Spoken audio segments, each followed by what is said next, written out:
오늘 우리에게 주시는 하나님의 말씀은 누가복음 8장 1절에서 15절까지의 말씀입니다. 이후에 예수께서 각 성과 촌에 두루 다니시며 하나님 나라를 반포하시며 그 복음을 전하실세 12 제자가 함께하였고 또한 악귀를 쫓아내심과 병고침을 받은 어떤 여자들 곧 7 귀신이 나간 자 막달라인이라 하는 마리아와 또 헤롯의 청지기 구사의 아내 요한나와 또 수산나와 다른 여러 여자가 함께하여 자기들의 소유로 저희를 섬기더라.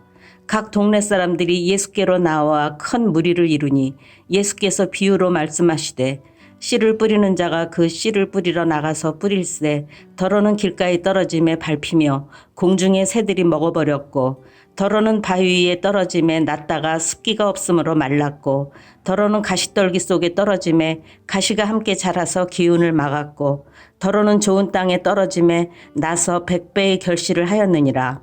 이 말씀을 하시고 외치시되 들을 귀 있는 자는 들을지어다.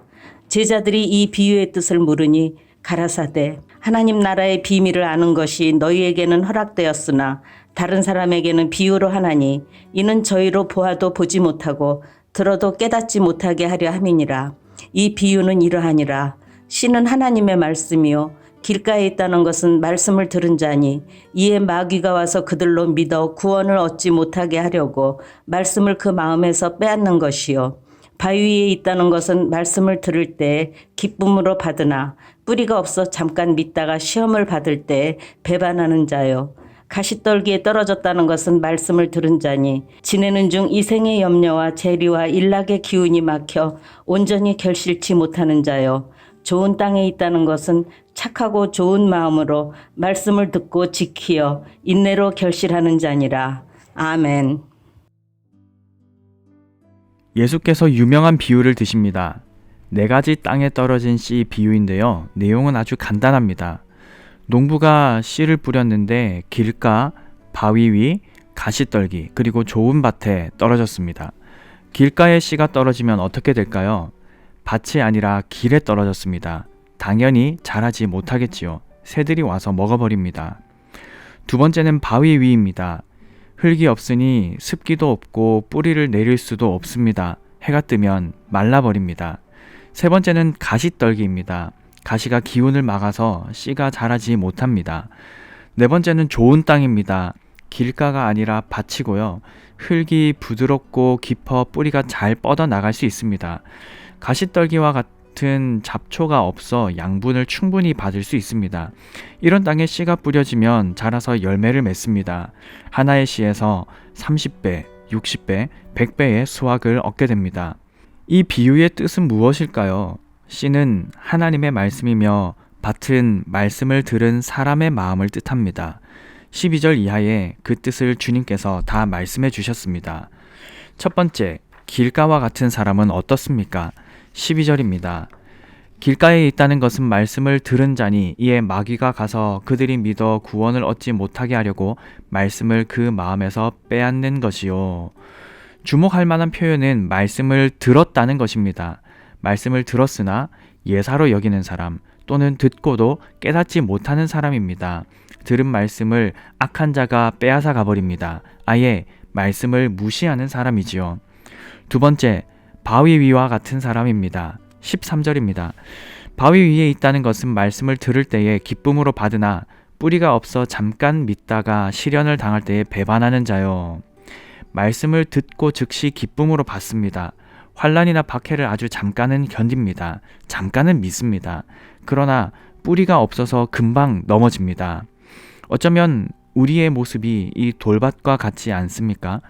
주일에 말씀을 듣고 잠시 은혜를 누리며 기쁨을 누리는 것 같습니다.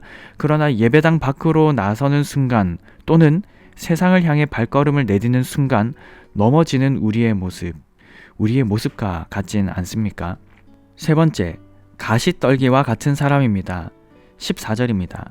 가시떨기에 떨어졌다는 것은 말씀을 들은 자이나 지내는 중 이생의 염려와 재물과 향락의 기운이 막혀 온전히 결실하지 못하는 자요. 말씀을 듣습니다. 그러나 세상의 염려와 재물의 유혹으로 인해 말씀이 자라지 못합니다. 이런 모습 역시 우리에게 많이 보입니다. 선포되는 말씀과 나의 삶의 괴리를 보며 근심하고 걱정합니다. 혹은 선포되는 말씀이 전혀 현실적이지 않다고 여기며 좋은 덕담 정도로 여깁니다. 혹은 말씀을 무시해버립니다. 부자 청년을 기억하시지요? 어떻게 하면 영생을 얻을 수 있느냐고 질문했던 사람입니다. 예수께서는 그 청년에게 살인하지 말고, 간음하지 말고, 도둑질하지 말고 부모를 공경하라 하셨습니다. 그 청년이 이 모든 것을 다 지키고 있다고 합니다. 혹 부족한 것이 있느냐 물었습니다. 그때 예수님께서 그의 약점을 찌르시지요. 재물을 팔아 가난한 자들에게 나눠주고 나를 따르라 하셨습니다. 그때 부자 청년은 가진 재물이 많아 근심하며 주님을 떠나갔습니다. 세상의 염려와 재물의 유혹으로 인해 말씀이 자라지 못했습니다. 우리는 어떻습니까? 세상의 염려가 얼마나 많은가요? 많은 재물을 갖고 싶고 더 유명한 사람이 되고 싶고 더 성공적인 삶을 살고 싶은 그런 마음에 사로잡히진 않습니까? 그 유혹이 얼마나 강렬한지요. 그 논리가 얼마나 타당해 보이는지요. 그 주장이 얼마나 현실적이고 실용적이고 효율적으로 보이는지요. 그래서 성경을 통해 말씀하시는 하나님을 무시하고 있진 않나요? 가시떨기와 같은 사람입니다. 네 번째, 좋은 땅과 같은 사람입니다. 15절입니다. 좋은 땅에 있다는 것은 착하고 좋은 마음으로 말씀을 듣고 지키어 인내로 결실하는 자니라. 착하고 좋은 마음으로 말씀을 듣고 깨닫는 자입니다. 들은 말씀을 지켜서 인내로 삶의 열매를 맺습니다. 30배, 60배, 100배의 열매가 맺혔습니다. 얼마나 많이 맺었느냐가 중요하지 않습니다. 열매를 맺었느냐가 중요합니다. 이런 사람은 말씀을 들을 귀가 있는 복 있는 사람입니다. 하나님의 영광을 보는 은혜를 누리는 사람이지요. 사랑하는 성도 여러분, 우리의 현실은 어떤가요? 사실 우리는 길가와 같은 사람들이었습니다. 성경을 하나님의 말씀으로 알아들을 수 없는 존재들이었습니다. 우리는 돌밭과 같은 사람들입니다. 말씀이 뿌리 내리지 못하도록 돌이 생깁니다. 또 우리는 가시떨기와 같은 사람들입니다. 세상 염려와 수많은 즐길거리로 인해 말씀이 자라지 못합니다. 우리는 스스로 좋은 땅이 될 수 없는 존재들입니다. 한 번은 어떤 목사님께서 저에게 하나님의 존재에 대해 언제 가장 의심이 되나요? 라고 질문하셨습니다. 곰곰이 생각해 보았는데요. 저는 그렇게 답했습니다. 휴가 때요. 왜 그럴까요?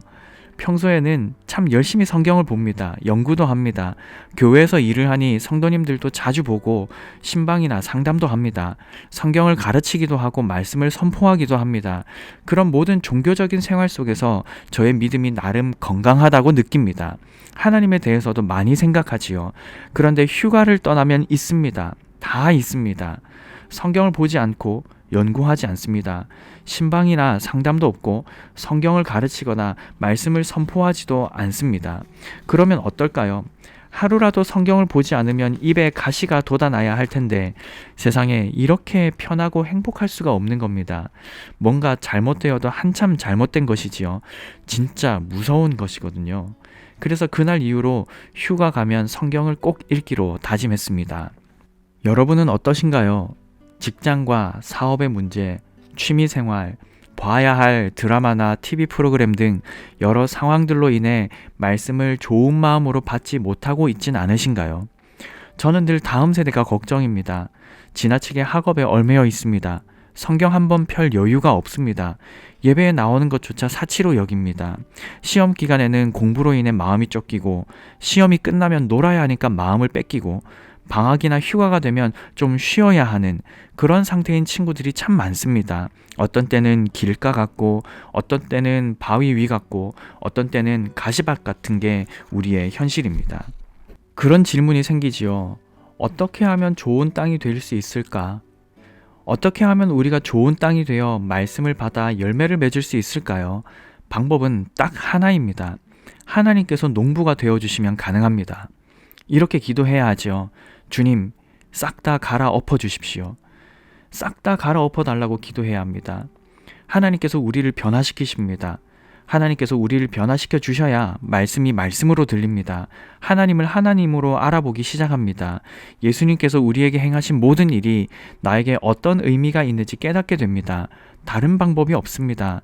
제 아무리 집중하고 귀 기울여도 우리 능력으로는 말씀의 씨가 자랄 좋은 밭을 만들 수 없습니다.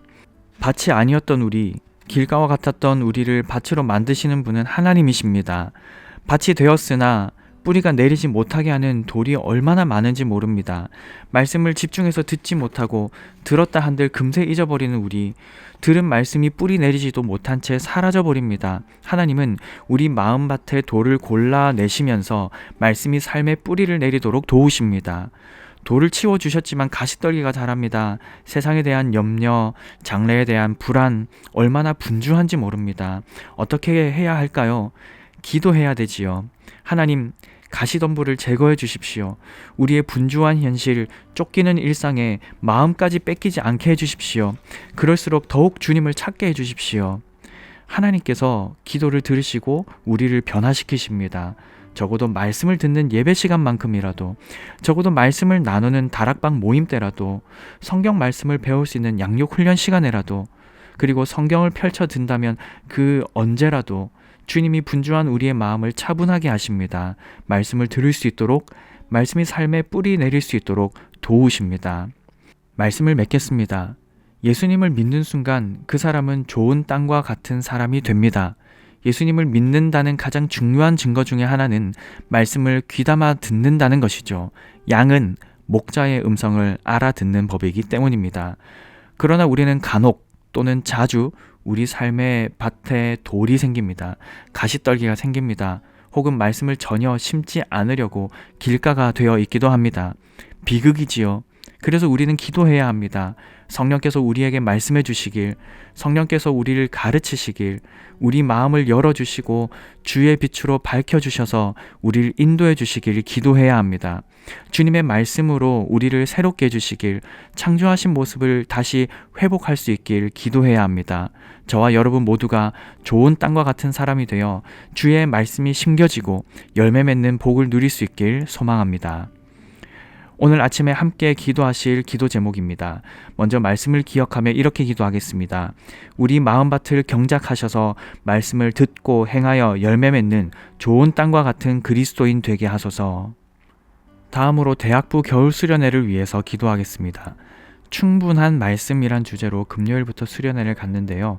성경을 사랑하는 대학부가 되게 해달라고 기도해 주시고 개인적인 기도 제목으로 계속 기도하시기 바랍니다.